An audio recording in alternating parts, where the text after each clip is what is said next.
नमस्कार. आज दिनांक 14/7/2024 वार मंगळवार. सर्व शेतकऱ्यांचे केडी चौधरी एजेडी डायमंड नाशिक या ठिकाणी सरचे स्वागत. आज बदनापूर तालुक्यातून कटारी गावातून शिंगारे या ठिकाणी माल घेऊन आलेले आहेत. आज आपण त्यांच्याकडून जाणून घेऊया की त्यांना इथं आल्यानंतर, आज मला ते पहिल्यांदाच तुम्ही या ठिकाणी आल्यानंतर ज्यावेळेस त्यांना इथला जो अनुभव आहे तो आपण त्यांच्या तोंडून आपण ऐकून घेऊ. आपलं नाव सांगा. आज तुम्ही पहिल्यांदा मार्केटमध्ये आलात. आज पहिल्यांदा मार्केटमध्ये आल्यानंतर तुम्हाला नाशिकमध्ये जे इतर ठिकाणी किंवा इतर ठिकाणी गेल्यानंतर तुम्हाला काय वाटतं आणि त्यानंतर काय वाटतं, तुमची काय मानसिकता काय झाली मार्केट आल्यानंतर? मला तरी वाटतं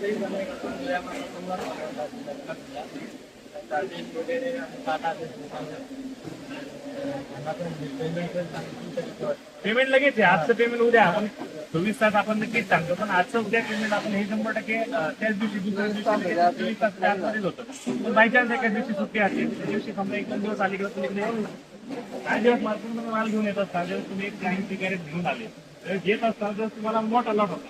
असं वाटलं काय बाजारात ते पण थोडं कमी जाईल जास्त जायला काय भीती होते का? नाही वाटत होतं, पण मला भेट बरोबर भेटला असं वाटलं.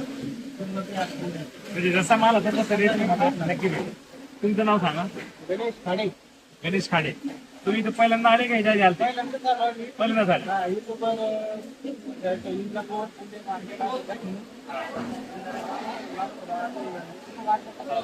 चला आपण जायचं किडीला मागू ते चला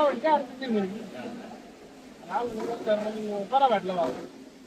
बरा भेटला का चांगला आहे? चांगला भेटला ना अजून मला हर वेगळं मला बरा आणि चांगला ह्याच्यात विचारलं बरा भेटला का चांगला भेटला?